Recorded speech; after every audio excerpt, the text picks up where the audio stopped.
Hope everybody's doing well out there.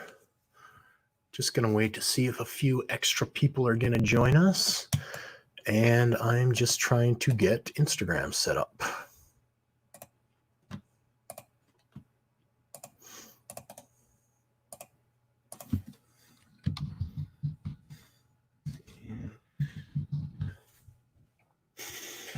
All right, so I'm just getting Instagram set up here.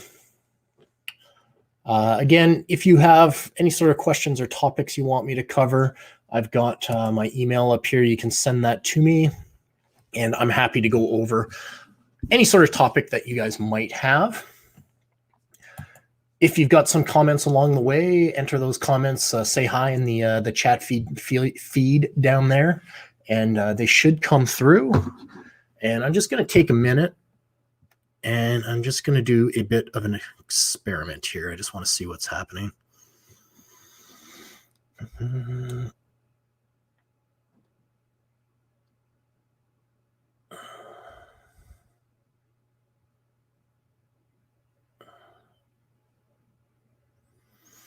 All right. Well, I don't know. Maybe it doesn't work on Instagram.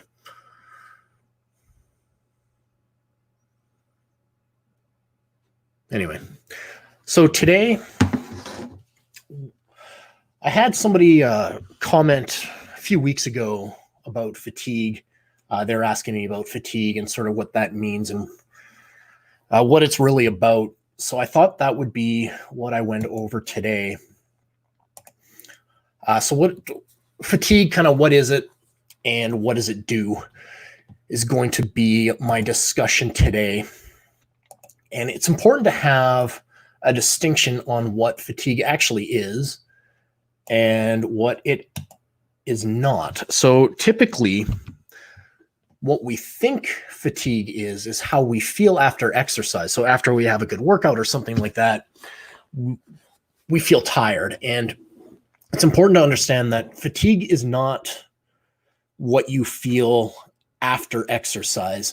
Fatigue happens when we exercise. It's something that we experience, and it's a temporary and reversible reduction in strength. So it's the actual change, like measurable change in performance, and not necessarily how you actually feel after a workout. All right, so that's an important distinction there. Fatigue is caused by several different mechanisms. And ultimately what it does is it causes a loss in strength.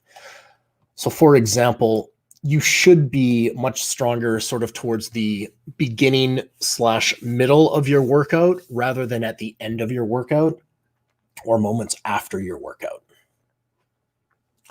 So broadly speaking, fatigue kind of works in one of two ways. Either there's a reduction in the number of actual motor unit recruitment going on, or they cause reduction in the amount of force you can generate. So the loss of motor unit recruitment is what we call CNS fatigue, or central nervous system fatigue. And a loss of force, so the amount of force you can generate, is caused in the actual muscle itself. And it's outside of the central nervous system. So that's what we call peripheral fatigue. Typically speaking, fatigue, so like central nervous system fatigue, CNS fatigue, doesn't get talked about all that much. It kind of gets swept under the rug of overtraining or overreaching. But it does actually happen during all types of exercises. So that would include your strength training, that would include your aerobic exercise, and it seems to increase with proximity to task failure as well as with task duration. So how close are you to failing on your set, and how long is your workout going? Those are the two sort of things that affect central nervous system fatigue. It occurs, or it tends to occur, it's at its highest point during long distance exercises. So they're very fatiguing, like marathon running, for example. That's when you're going to run into central nervous system fatigue primarily. And it's at its lowest during short duration exercise. So something like a one rep max effort. And there's been some talk in sort of the strength and conditioning community about that, whether or not, shooting for a one rep max on a deadlift is actually going to cause central nervous system fatigue. And that turns out to be, it's pretty much a myth that that's going to occur. But I did want to take a moment and talk about this sort of stuff and how it relates to sports. So when I was back in high school and I did some of the longer runs in the track and field team, I wasn't very good at the longer runs. I was more of a sprinter. So I would kind of hang back in the pack. And what I would wait for is I'd wait for these sort of movements of the head.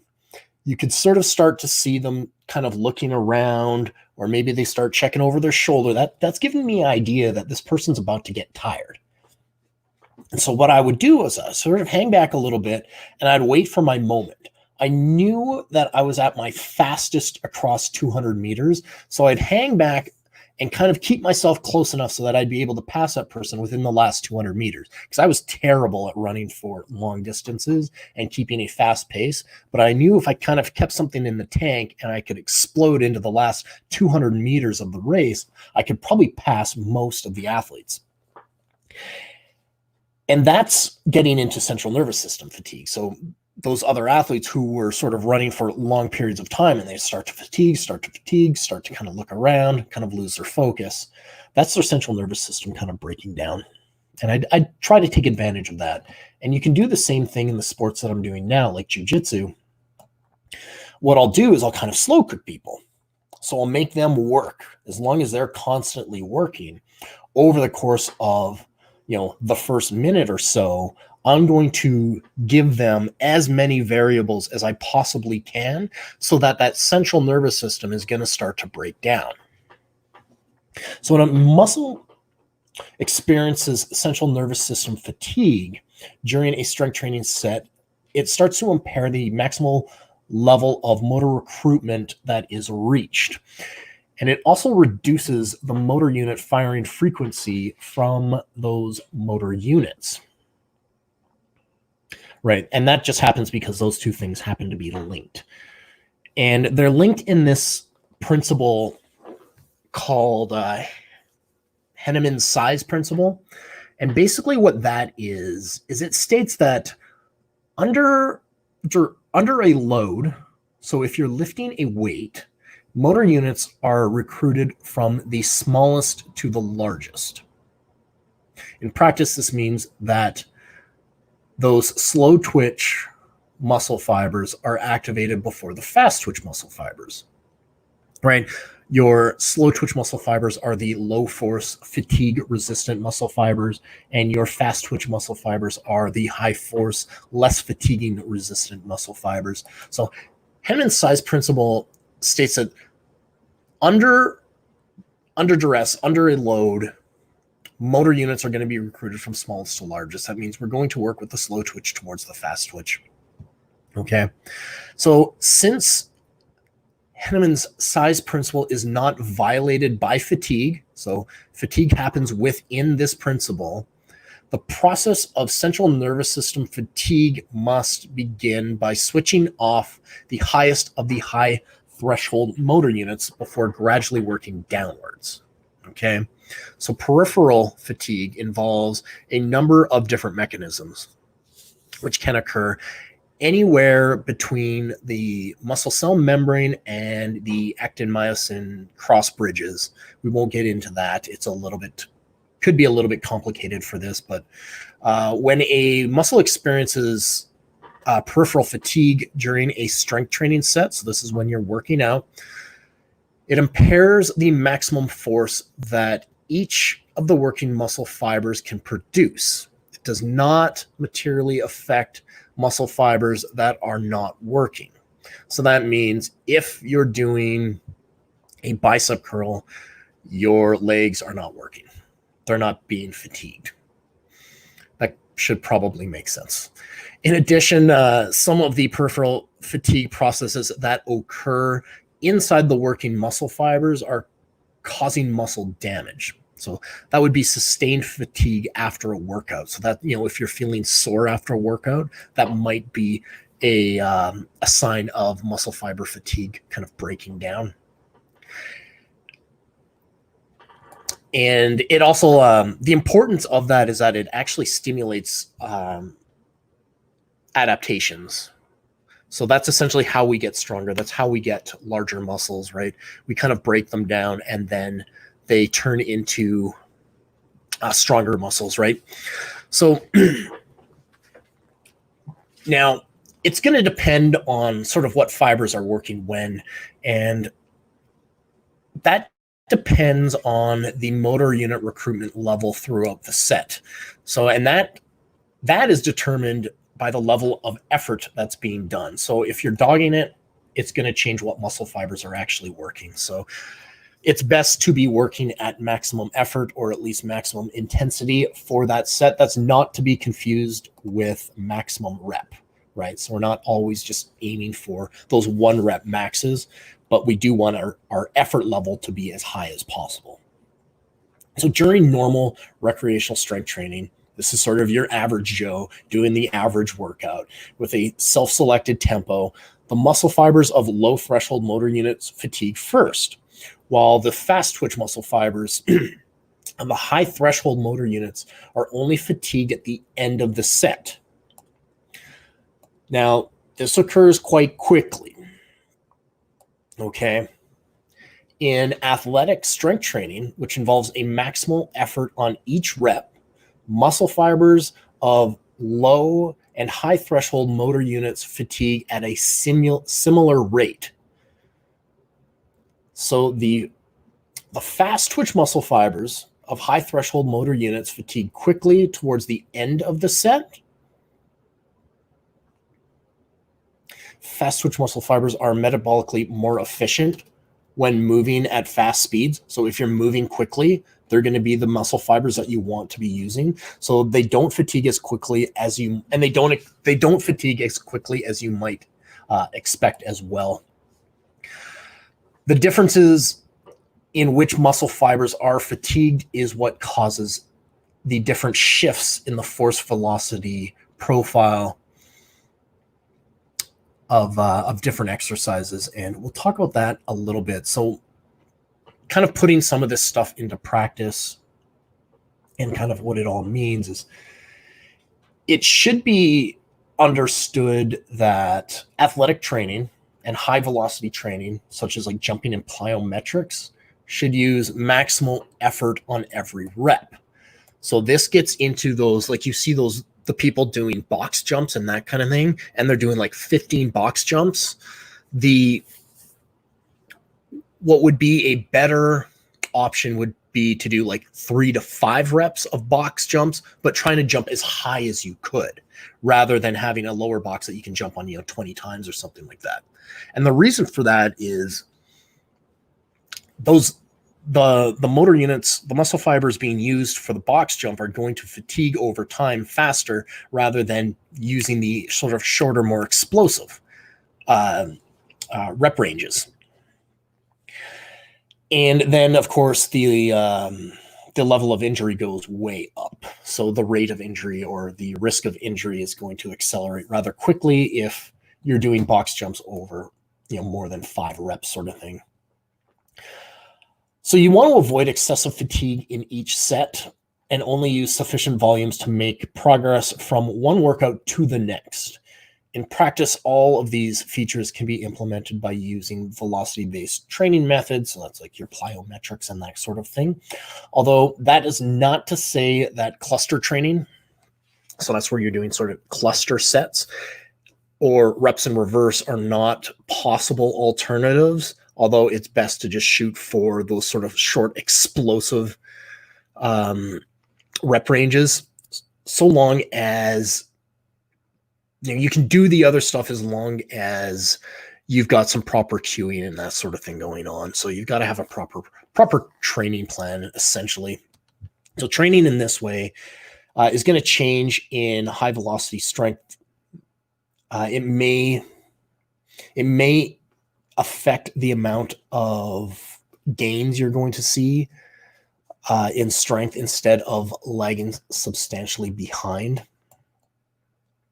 So strength training workouts that involve greater fatigue, and again, fatigue will be caused by closer proximity to failure or by higher volumes, could potentially impair any sort of gains that are met with high velocity strength. And this can actually happen without impairments in maximum strength, meaning you can get tired without losing your maximum strength if you're training the muscle fibers right. And so you might be thinking, when is that going to come in handy? Well, I happen to train a whole bunch of jiu-jitsu athletes, and that is exactly what we work on. So we look for maximum output and maximum duration. So typically in a jiu-jitsu tournament, you're going to wrestle somebody or you're going to roll with somebody more than once. So quite often my strategy is to try to overwhelm their central nervous system in the first match by throwing up so many different options and different possibilities. And that's going to break them down for the next time they come around, assuming that I win the first match. Now, the other thing you need to think about with jiu-jitsu is, although it tends to fall into the aerobic training capacity side of things, it is actually a series of sprints and jogs. And there is a way to sort of train that threshold where you can continue sort of jogging with these series of sprints within the 5 to 7 minute match. And that's sort of what we're getting at. So the higher sort of volume training programs can cause greater increase in maximal strength while causing very small improvements in high velocity strength, meaning you're going to maintain your strength over a longer period of time. And there's been a bunch of research on this, a lot of kind of direct research that would suggest that the main factors causing the negative effect of more fatiguing training on high velocity strength is a shift in muscle fiber types, so fast types to moderately fast, muscle fiber proportion, so how much of each do you have in the sort of muscle itself, and then the different types of muscle fibers that have very similar maximal force per unit in kind of a cross-sectional area. But it's pretty clear that the fast type muscle fibers are the ones that we're going after here. So since muscle fiber contraction velocity is a key determinant of high velocity strength training, right? That would make sense, but it's largely irrelevant for maximum strength. So you can make arguments kind of around this idea, and they can be made that smaller improvements in coordination, motor unit recruitment, motor unit firing frequency, antagonist coactivation, things like that, single muscle fiber contraction velocities might also contribute to the inferior gains in high velocity strength that occur when allowing more fatigue to accumulate in a strength training workout. So you can certainly make some arguments around those points, but overall, what we're looking for is how long you can maintain your strength and how long and sort of how much strength you can maintain. So it's maintaining a high degree of strength over a long period of time. And that is really the sweet spot for jiu-jitsu. So if you were to test it, for example, this would be a terrible test, but at the end of a jiu-jitsu tournament, you want in your last match, you want to be able to bench press the same amount that you would be in your first match. And that's essentially the whole plan when it comes to creating jiu-jitsu strength and conditioning programs, is maintaining strength in a way that will allow the athlete for the best possible outcome. And that's about all I was going to cover for today. So if anyone has any questions or anything like that, feel free to send them to me on the little chat device there. There's a bunch of really great jiu-jitsu matches coming up this weekend as well. I think there's the UFC on this weekend, and then there is Fight to Win. Somebody I know is fighting this weekend as well. I think in the main event even, or somebody I met anyway. I don't really know them that well, but yeah, there's going to be some really great jiu-jitsu matches coming up this weekend. So it's going to be fun to watch kind of when, like this, I mean, this is how I watch jiu-jitsu and UFC is I like to watch, when someone's about to get tired, and I can kind of predict this is about to happen or that's about to happen. The Tony Ferguson fight, whatever that was a couple weeks ago, was really interesting because it seemed like he just never got tired. He just kept going. He kept getting. The problem was he was blocking all the punches with his head. But yeah, it was really interesting to watch that fight because it seemed like Justin Gaethje was about to get tired, but he had a really good coach in his corner, and Trevor Whitman, he really kind of reined him in a little bit, and they made some adjustments on the fly, and it turned out to be a really incredible fight to watch. I'm going to go back and watch that one at some point. Anyway, Christina, you're going to listen later this morning. Okay, cool. Good to see you guys. I hope you guys have a great weekend. If you've got any questions you'd like me to go over, you can send them to my email right there, or any sort of topics you would like to see me cover. Shoot me a message and I will see what I can do. All right. I hope you guys have a great weekend, and I will see you later. Thanks for watching.